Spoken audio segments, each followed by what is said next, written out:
다 함께 찬양 드리겠습니다.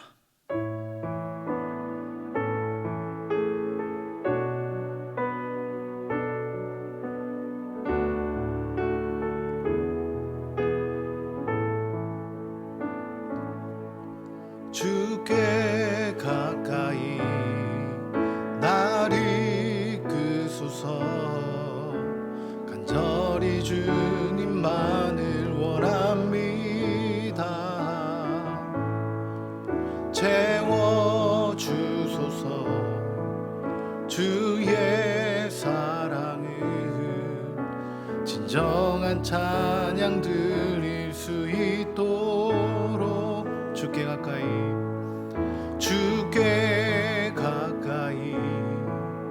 날 이끄소서.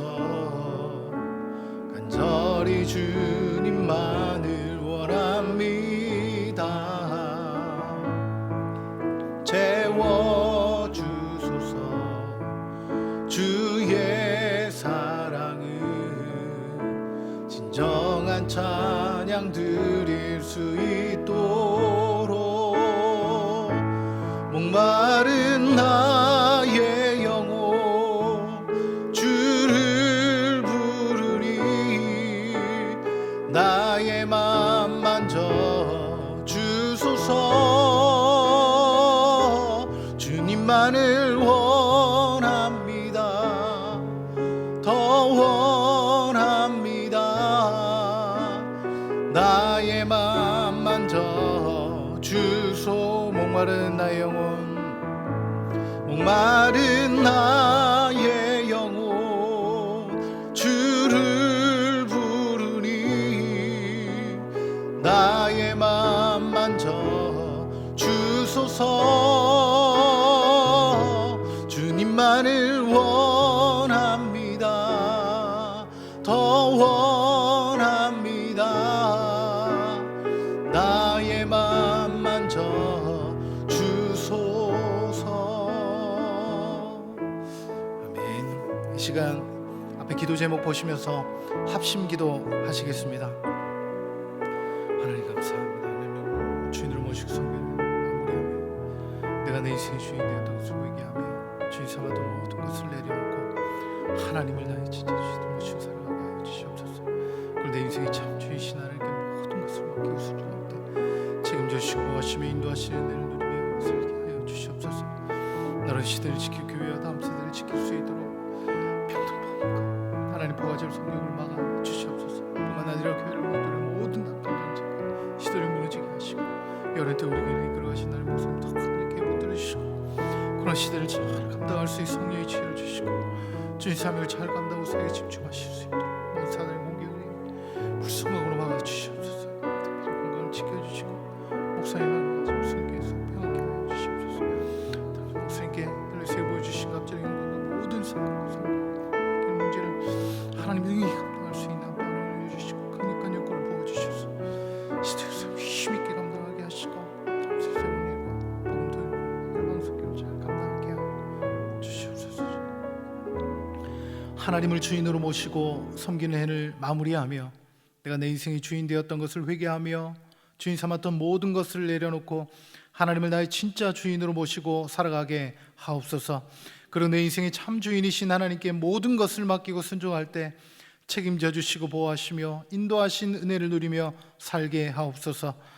나라와 이 시대를 지키고 교회와 다음 세대를 지킬 수 있도록 평등법과 포괄적 성교육을 막아 주시옵소서. 뿐만 아니라 교회를 무너뜨리려 하는 모든 악한 정책과 시도들이 무너지게 하옵소서. 이 어려운 때 우리 교회를 이끌어가시는 담임 목사님을 더 강력하게 붙들어 주시고 코로나 시대를 잘 감당할 수 있는 성령의 지혜를 주시고 주신 사명을 잘 감당하고 사역에 집중하실 수 있도록 모든 사단의 공격을 은혜의 불성각으로 막아 주시옵소서. 특별히 건강을 지켜주시고 목사님의 가정을 성령께서 평안케 하옵소서. 담임 목사님께 엘리사에게 부어주신 갑절의 영감과 모든 사건과 사람과 상황과 환경과 문제를 능히 감당할 수 있는 압도하는 은혜를 주시고 강력한 영권을 부어 주셔서 시대적 삶을 힘있게 감당하게 하시고 다음 세대를 세우는 일과 복음 통일과 열방 선교를 잘 감당할 수 있게 하옵소서. 이 시간 하나님 말씀을 듣습니다. 말씀을 통해 하나님의 뜻을 깨닫게 해주시고 주를 더 사랑하고 주를 더 신뢰할 수 있도록 은혜를 베풀어 주시옵소서. 예수님 이름으로 기도하옵나이다. 아멘. 오늘 주신 하나님의 말씀은 마태복음 13장 44절부터 46절 말씀입니다. 신약 성경 22면에 있습니다. 마태복음 13장 44절 46절 말씀 우리 한 목소리로 천천히 봉독하도록 하겠습니다. 천국은 마치 밭에 감추인 보화와 같으니 사람이 이를 발견한 후 숨겨두고 기뻐하여 돌아가서 자기의 소유를 다 팔아 그 밭을 샀느니라. 또 천국은 마치 좋은 진주를 구하는 장사와 같으니 극히 값진 진주 하나를 만나매 가서 자기의 소유를 다 팔아 그 진주를 샀느니라. 아멘. 이 시간 하나님의 말씀을 깨닫는 지혜와 기도응답의 은총이 넘치시길 예수님의 이름으로 축복합니다. 아멘. 만약 누군가에게 기독교 신앙을 소개한다면 은혜를 빼놓고 설명하는 것이 가능할까요? 아마 불가능할 것입니다. 기독교는 은혜의 신앙이라 할 만큼 이 은혜는 우리의 신앙의 토대라 할 수 있습니다. 그래서 은혜에 대한 바른 이해 없이 건강한 신앙생활을 한다는 것은 불가능합니다. 그런데 가장 우리 가까이에 있고 그리고 이 중요한 은혜라는 용어를 오해하고 오용하는 경우가 참 많습니다. 우리는 별 의미 없이 하나님의 은혜입니다 라는 말을 습관적으로 내뱉기를 좋아합니다. 그리고 교회에서 어떤 문제가 생기면 저 멀리서 은혜로 합시다 라는 말이 들려옵니다. 그냥 덮고 넘어가자는 이야기죠.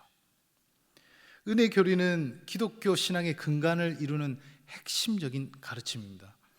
그래서 건강한 신앙생활을 하기 위해서는 아까 말씀드린 것처럼 반드시 이 은혜라는 용어를 잘 이해하는 것이 필요합니다. 오늘 말씀을 통해 은혜에 대해 다시 한번 깊이 묵상해보고 또 하나님의 은혜를 간절히 구하는 저와 여러분 되시길 예수님의 이름으로 축복합니다. 그렇다면 성경이 말하는 은혜는 무엇일까요? 첫째, 거저 주어지는 하나님의 선물입니다. 먼저 은혜는 헬라어로 카리스라고 부르는데 호의자비, 선물이라는 뜻입니다. 선물이라는 것은 우리가 노력해서 성취하거나 따내는 것이 아니라 그냥 주어지는 것입니다. 성경에서 은혜는 주로 믿음으로 받은 구원을 의미합니다. 이 은혜를 가장 잘 설명하고 있는 성경 구절이 있습니다. 에베소서 2장 8절 9절 말씀 우리 함께 믿음으로 고백해 보겠습니다. 너희가 그 은혜를 인하여 믿음으로 말미암아 구원을 얻었나니 이것이 너희에게서 난 것이 아니요 하나님의 선물이라. 행위에서 난 것이 아니니 이는 누구든지 자랑치 못하게 함이니라. 아멘. 어떻게 구원을 얻습니까? 라고 물으면 많은 분들이 믿음으로 구원을 받습니다 이렇게 대답합니다. 그런데 이 대답은 반은 맞고 반은 틀린 말입니다. 구원은 전적으로 하나님의 은혜로 받는 것이라 그렇습니다. 하나님께서 우리를 구원하시기 위해 모든 것을 다 준비하셨습니다. 다만 그 은혜를 우리의 믿음이라는 수단을 통해 주셨습니다. 그 믿음이라는 것도 가만히 생각해 보면 우리에게 있던 것이 아닙니다.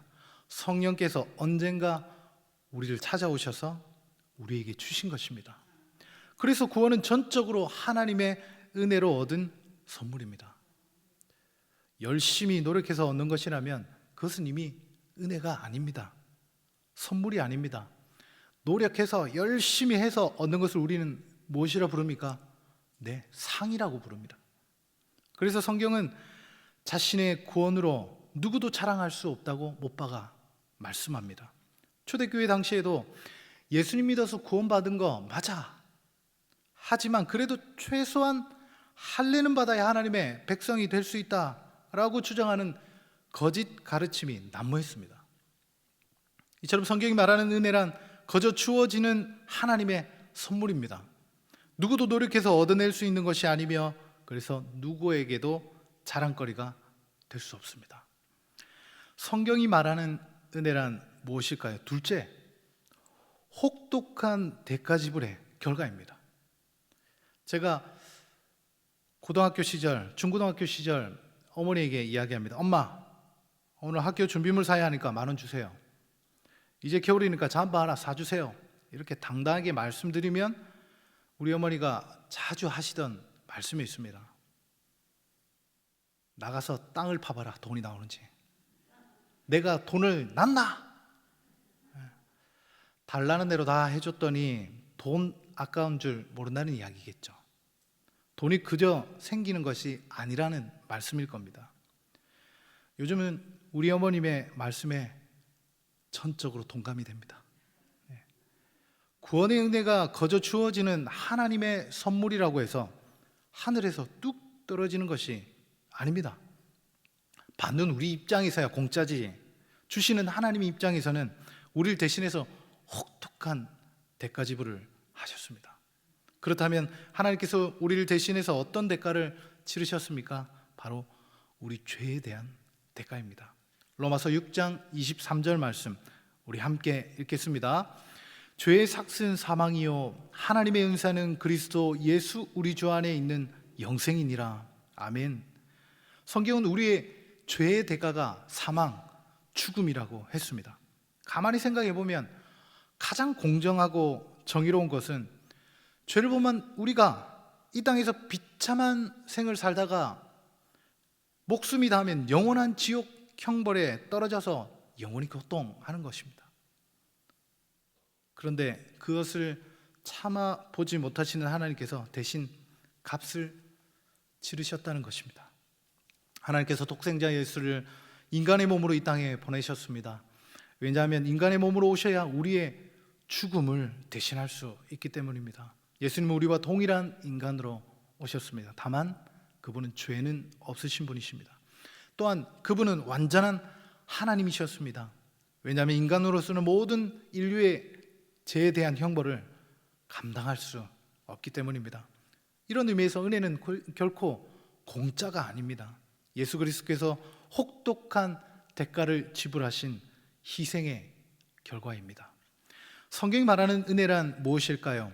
우리 앞의 내용 복습하면서 한번 살펴보겠습니다. 첫째, 거저 주어지는 하나님의 선물입니다. 둘째, 혹독한 대가 지불의 결과입니다. 셋째, 간절히 구하는 자의 몫입니다. 우리는 1+1 그리고 사은품 사장님이 미쳤어요, 폭탄 세일 너무 좋아합니다. 일단 공짜라고 하면 바꿔보자는 심사입니다. 그런데 제 값을 주지 않고 쉽게 얻은 것은 또 쉽게 생각합니다. 제가 처음 신앙생활을 하게 된 이유를 지금 생각해 보면 참 부끄럽습니다. 고등학교 시절 친구를 따라 교회에 몇 주 다녔는데 이제 왠지 교회를 계속 다녀야 할지 말아야 할지 결정을 해야 할 것 같았습니다. 그래서 내가 교회를 다녀야 하는 이유를 곰곰이 따져봤습니다. 결론은 계속 다녀보자였습니다. 그 이유는 간단했습니다. 교회에서는 죽으면 끝이 아니라 천국과 지옥이 있고 예수를 안 믿으면 지옥 간다고 했습니다. 그런데 그 말이 사실인지 거짓인지 알 길이 없습니다. 죽어봐야 하니까요. 교회 다니면 시간도 많이 뺏기고 왠지 착하게 살아야 한다는 부담감이 생깁니다. 문제는 혹시 만에 하나 천국과 지옥이 있으면 어떡하냐는 거죠. 이 낭패입니다. 그래서 혼자 속으로 되뇌입니다. 그래, 혹시 모르니 한번 믿어보자. 예수 믿는 것이 그리 어려운 일도 아니니, 그냥 예수 믿는다고 하면 천국 간다고 하니 한번 믿어두는 것도 괜찮은 것 같다, 이런 결론에 도달했습니다. 마치 조건이 굉장히 괜찮은데 월 10,000원밖에 안 하는 복음을 그냥 속는 셈 치고 드는 것이랑 비슷한 행복입니다. 복음 들듯이 교회 다니는 사람들은 구원이 무엇인지, 은혜가 무엇인지, 예수님을 믿는다는 것이 무엇인지 아직 모르는 사람들입니다. 물론 처음에는 그런 마음으로 시작했지만 결국 하나님의 은혜를 깊이 경험하는 경우가 종종 있습니다. 문제는 그것이 믿음이라 생각하니 조금만 힘들어지면 교회를 떠납니다. 왜냐하면 복음이야 언제든지 깨면 되니까요. 여러분 한번 곰곰이 생각해 보시기 바랍니다. 사복음서에서 예수님이 길을 지나시다가 원하지도 않는 사람 억지로 붙들어 놓고 병 고쳐주시고 구원해 주신 적 있습니까? 특별한 목적이 있지 않고는 그런 적 없습니다. 하나님은 그 은혜를 간절히 구하는 자에게 구원을 주셨습니다. 은혜를 베푸셨습니다. 예수님은 늘 내 믿음이 너를 구원하였다 말씀하셨습니다. 다시 말씀드려서 이 은혜는 간절히 찾는 자에게 주어지는 것입니다. 이사야서 55장 1절 말씀 함께 고백해 보겠습니다. 너희 목마른 자들아 물로 나오라. 돈 없는 자도 오라. 너희는 와서 사 먹되 돈 없이 값 없이 와서 포도주와 젖을 사라. 아멘. 이 말씀을 보면 뭔가 앞뒤가 잘 맞지 않는 것 같습니다. 하나님께서 목마른 자들을 초청하시고 와서 사 먹되 돈 내지 말고 값 지불하지 말고 포도주와 젖을 사라고 말씀하십니다. 값을 지불하지 않는 것을 우리는 산다라고 이야기하지 않습니다. 그냥 공짜로 받는 거죠. 주는 거죠. 그런데 왜 하필 그냥 와서 먹고 마시라 하지 않으시고 사 먹으라고 말씀하실까요? 하나님의 은혜를 간절히 구하라는 말씀입니다. 은혜는 그 가치를 아는 자에게 주어진다는 말씀입니다. 마태복음 13장 44절 46절 오늘 본문 말씀인데 제가 빠르게 한번 읽어보겠습니다. 천국은 마치 밭에 감추인 보화와 같으니 사람이 이를 발견한 후 숨겨두고 기뻐하여 돌아가서 자기 소유를 다 팔아 그 밭을 샀느니라. 또 천국은 마치 좋은 진주를 구하는 장사와 같으니 극히 값진 진주 하나를 만나매 가서 자기의 소유를 다 팔아 그 진주를 샀느니라. 아멘. 예수님께서는 구원의 은혜를 보화와 또는 진주로 비유하셨습니다. 이 말씀은 구원받기 위해서 내 소유를 다 팔아라는 의미가 아닙니다. 구원의 은혜는 나의 모든 것과 맞바꿔도 아깝지 않는 그 무엇과도 비교할 수 없는 소중한 것인 가치 있는 것이라고 강조하는 말씀입니다. 우리는 은혜가 거저 주어졌기 때문에 나도 모르게 가볍게 여기는 경향이 있습니다. 은혜는 거저 주어지는 것이지만 아무에게나 주어지는 것이 아닙니다. 은혜는 거저 우리에게 주어지는 것이지만 아무에게나 주어지는 것이 아닙니다. 내가 구하지 않아도 하나님이 다 알아서 해주시겠지. 뭐 안 되면 할 수 없고 뭐 또 다른 방법이 있겠지. 마치 이것이 좋은 믿음이라 생각하는 사람들이 많이 있습니다. 부모인 우리도 자녀들이 저런 태도를 보이면 호의를 베푸기 싫습니다. 하물며 우리의 모든 것을 아시는 아버지 하나님께서 그 은혜의 가치를 모르는 사람에게 은혜를 주실 리 만무합니다. 주실 이유가 없습니다. 은혜는 그 가치를 알고 간절히 찾고 구하고 두드리는 자에게 주어지는 것입니다. 말씀 마무리하겠습니다. 은혜는 하나님께서 거저 주시는 선물입니다. 특별히 구원의 은혜에 대해서는 아무도 자랑할 자가 없습니다. 또한 은혜는 혹독한 대가 지불의 결과입니다. 하나님께서 독생자를 보내시고 십자가에 매달아 우리를 살리신 것입니다. 마지막으로 은혜는 거저 주어지는 것이지만 아무에게나 주어지는 것은 아닙니다. 간절히 은혜를 구하는 자에게 부어지는 것입니다. 아무쪼록 이미 베풀어 주신 구원의 은혜에 감격하며 베풀어 주실 생활의 은혜를 간절히 찾고 구하고 두드리는 그래서 날마다 하나님의 임재를 경험하는 은혜의 주인공 되시길 예수님의 이름으로 축복합니다. 우리 앞에 기도 제목 함께 읽고 기도하도록 하겠습니다. 하나님 아버지, 이미 베풀어 주신 구원의 은혜를 귀히 여길 줄 아는 감사의 사람이 되게 하옵소서. 뿐만 아니라 부어주실 은혜를 간절히 찾고 구하고 두드리는 기도의 사람 되게 하옵소서. 그래서 날마다 하나님의 임재를 경험하는 은혜의 주인공 되게 주시옵소서. 다 함께 기도하겠습니다. 하나님 아버지, 은혜를 감사합니다. 우리에게 베풀어 주신 그 구원의 은혜를 하나님 감격하며 귀히 여길 줄 아는 감사의 사람이 되게 해 주시옵소서. 뿐만 아니라 하나님 아버지, 앞으로 부어주실 그 은혜를 간절히 찾고 구하고 두드리는 기도의 사람 되게 해 주시옵소서. 그래서 날마다 하나님의 임재를 경험하며 하나님께 영광 올려드리는 은혜의 주인공이 되게 하여 주시옵소서. 하나님 아버지, 이미 베풀어 주신 구원의 은혜를 귀히 여길 줄 아는 감사의 사람 되게 해 주시옵소서. 감격하는 신앙인 되게 해 주시옵소서. 뿐만 아니라 부어주신 은혜를 간절히 찾고 구하고 두드리는 기도의 사람 되게 해 주시옵소서. 그래서 날마다 하나님의 임재를 경험하는 은혜의 주인공 되게 해 주시옵소서. 예수님 이름으로 기도하옵나이다. 아멘. 계속해서 담임 목사님과 교회 나라와 민족과 선교사님을 위해 기도해 주시고 기도회를 마무리해 주시기 바랍니다.